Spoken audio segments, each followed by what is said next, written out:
ಮಾಡೋದು. ಯಾಕಂದ್ರೆ ಅಂಥದ್ದೇ ವಿಚಾರ ಆಗಿದೆ. ಪ್ರಾಮಾಣಿಕವಾಗಿ ಏನೂ ಇಲ್ಲದೆ ತಮ್ಮ ಪಾಡಿಗೆ ತಾವೇ ಎಫೆಕ್ಟಿವ್ ಆಗಿ ಪಾಠ ಮಾಡೋದೇ ಲೆಕ್ಚರರ್ಗೆ ಅನ್ಯಾಯ ಆಗ್ಬಿಟ್ಟಿದೆ.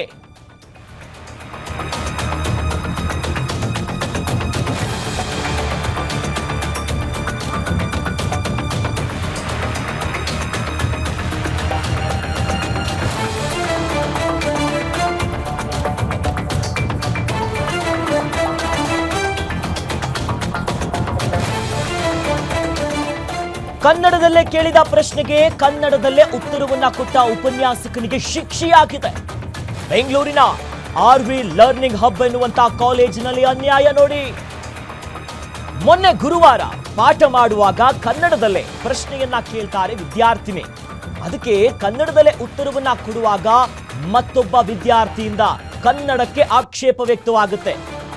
ಕನ್ನಡದಲ್ಲಿ ಪಾಠ ಮಾಡಬಾರದು, ಇಂಗ್ಲಿಷ್ನಲ್ಲೇ ಪಾಠ ಮಾಡಿ ಅಂತ ಪಟ್ಟು ಹಿಡಿಯಲಾಗುತ್ತೆ.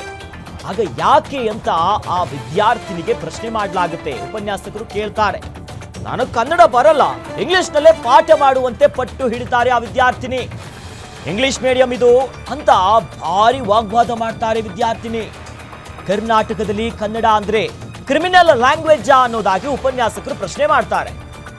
ಕರ್ನಾಟಕದಲ್ಲೇ ಇದ್ದು ಕನ್ನಡ ಅಂದ್ರೆ ಇಷ್ಟು ಅಸಡ್ಡೆ ಯಾಕಮ್ಮ ಅಂತ ಲೆಕ್ಚರರ್ ಪ್ರಶ್ನೆ ಮಾಡ್ತಾರೆ.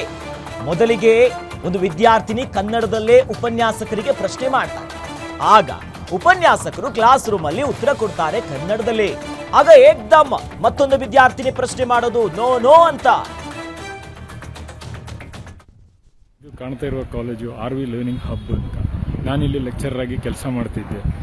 ಕಾರಣ ಏನು, ಇದು ವಿಡಿಯೋ ಮಾಡೋಕ್ಕೆ ಮುಖ್ಯ ಕಾರಣ ಏನಂತ ಹೇಳಿದರೆ, ಈ ಕಾಲೇಜಿನಲ್ಲಿ ನಾನು ಬಂದು ಪಾಠ ಮಾಡ್ತಾ ಇರುವಾಗ, ಮೊನ್ನೆ ಗುರುವಾರ ದಿನ ಪಾಠ ಮಾಡುವಾಗ ಒಂದು ಮಗು ನನ್ನಲ್ಲಿ ಕನ್ನಡದಲ್ಲಿ ಪ್ರಶ್ನೆ ಕೇಳಿತು.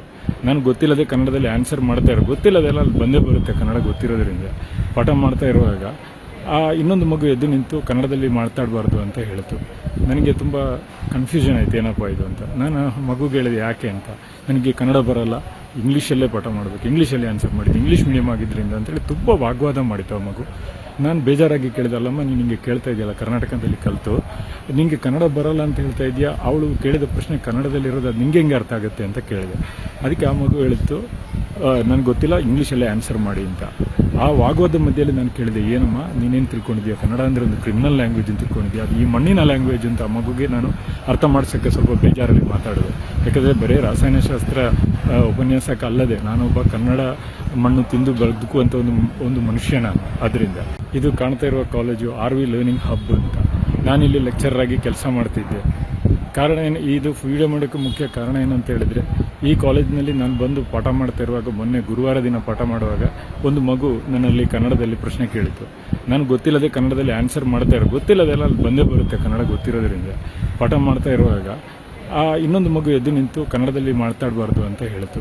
ನನಗೆ ತುಂಬ ಕನ್ಫ್ಯೂಷನ್ ಆಯಿತು, ಏನಪ್ಪ ಇದು ಅಂತ. ನಾನು ಮಗುಗೆ ಹೇಳಿದೆ ಯಾಕೆ ಅಂತ. ನನಗೆ ಕನ್ನಡ ಬರಲ್ಲ, ಇಂಗ್ಲೀಷಲ್ಲೇ ಪಾಠ ಮಾಡಬೇಕು, ಇಂಗ್ಲೀಷಲ್ಲಿ ಆನ್ಸರ್ ಮಾಡಿದ್ದು, ಇಂಗ್ಲೀಷ್ ಮೀಡಿಯಮ್ ಆಗಿದ್ದರಿಂದ ಅಂತೇಳಿ ತುಂಬ ವಾಗ್ವಾದ ಮಾಡಿತ್ತು ಆ ಮಗು. ನಾನು ಬೇಜಾರಾಗಿ ಕೇಳಿದಲ್ಲಮ್ಮ, ನೀನು ನಿಮಗೆ ಕೇಳ್ತಾ ಇದೆಯಲ್ಲ ಕರ್ನಾಟಕದಲ್ಲಿ ಕಲಿತು, ನಿಮಗೆ ಕನ್ನಡ ಬರಲ್ಲ ಅಂತ ಹೇಳ್ತಾ ಇದೆಯಾ, ಅವಳು ಕೇಳಿದ ಪ್ರಶ್ನೆ ಕನ್ನಡದಲ್ಲಿರೋದು ಅದು ನಿಂಗೆ ಹೆಂಗೆ ಅರ್ಥ ಆಗುತ್ತೆ ಅಂತ ಕೇಳಿದೆ. ಅದಕ್ಕೆ ಆ ಮಗು ಹೇಳಿತ್ತು, ನನಗೆ ಗೊತ್ತಿಲ್ಲ, ಇಂಗ್ಲೀಷಲ್ಲೇ ಆನ್ಸರ್ ಮಾಡಿ ಅಂತ. ಆ ವಾಗ್ವಾದ ಮಧ್ಯದಲ್ಲಿ ನಾನು ಕೇಳಿದೆ, ಏನಮ್ಮ ನೀನೇನು ತಿಳ್ಕೊಂಡಿದ್ಯಾ, ಕನ್ನಡ ಅಂದರೆ ಒಂದು ಕ್ರಿಮಿನಲ್ ಲ್ಯಾಂಗ್ವೇಜ್ ಅಂತ ತಿಳ್ಕೊಂಡಿದ್ಯಾ, ಅದು ಈ ಮಣ್ಣಿನ ಲ್ಯಾಂಗ್ವೇಜ್ ಅಂತ. ಆ ಮಗುಗೆ ನಾನು ಅರ್ಥ ಮಾಡಿಸೋಕ್ಕೆ ಸ್ವಲ್ಪ ಬೇಜಾರಲ್ಲಿ ಮಾತಾಡಿದೆ. ಯಾಕಂದರೆ ಬರೀ ರಾಸಾಯನಶಾಸ್ತ್ರ ಉಪನ್ಯಾಸಕ ಅಲ್ಲದೆ ನಾನೊಬ್ಬ ಕನ್ನಡ. ಸದ್ಯ ವೀಕ್ಷಕರೇ ಕೇಳಿಸ್ಕೊಂಡ್ರಲ್ಲ, ಇವರು ಉಪನ್ಯಾಸಕರು ರೂಪೇಶ್ ಪುತ್ತೂರ್ ಅನ್ನೋದಾಗ ಅವ್ರ ಹೆಸರು. ಅವರೇ ಬಹಳ ವಿಸ್ತಾರವಾಗಿ ಹೇಳ್ತಾ ಇದ್ರು. ಅಂದರೆ ಕ್ಲಾಸ್ ರೂಮ್ನಲ್ಲಿ ವಿದ್ಯಾರ್ಥಿನಿ ಕನ್ನಡದಲ್ಲಿ ಪ್ರಶ್ನೆ ಕೇಳ್ತಾರೆ. ಆ ಸಂದರ್ಭದಲ್ಲಿ ಇವರು ಕನ್ನಡದಲ್ಲೇ ಉತ್ತರವನ್ನ ಕೊಡ್ತಾರೆ. ಆಗ ಮತ್ತೊಂದು ವಿದ್ಯಾರ್ಥಿ ಪ್ರಶ್ನೆ ಮಾಡ್ತಾರೆ, ಇಲ್ಲ ಇಂಗ್ಲೀಷಲ್ಲೇ ಮಾಡಬೇಕು, ಕನ್ನಡದಲ್ಲಿ ಯಾಕೆ ಅಂತಂದರೆ, ಕನ್ನಡದಲ್ಲಿ ಪ್ರಶ್ನೆ ಮಾಡಿರೋದಕ್ಕೆ ಕನ್ನಡದಲ್ಲೇ ಉತ್ತರ ಕೊಡುವ ಸಂದರ್ಭದಲ್ಲಿ ಅಂದರೆ ಇಷ್ಟೊಂದು ಅಸಹನೆ ಬಂದುಬಿಡುತ್ತಾ. ಕರ್ನಾಟಕದಲ್ಲಿದ್ದೀವಿ, ನಮ್ಮ ರಾಜ್ಯದಲ್ಲಿದ್ದೀವಿ, ಹೌದು ಇಂಗ್ಲೀಷ್ ಮೀಡಿಯಮು ಮತ್ತೊಂದು ಮಗದೊಂದು, ಆದರೆ ಅಲ್ಲಿ ಕನ್ನಡದಲ್ಲಿ ಒಂದು ಪ್ರಶ್ನೆ ಕೇಳಿದಾಗ ಅದು ಉತ್ತರ ಕನ್ನಡದಲ್ಲೇ ಕೊಡಬೇಕಾಗಿರುತ್ತೆ. ಎಲ್ಲರೂ ಇಲ್ಲಿ ಇಂಗ್ಲೀಷ್ ಮೀಡಿಯಂ ಜಾಯ್ನ್ ಆಗಿದ್ದಾರೆ ಅಂತಂದರೆ ಅಲ್ಲಿರೋರು ಎಲ್ಲರೂ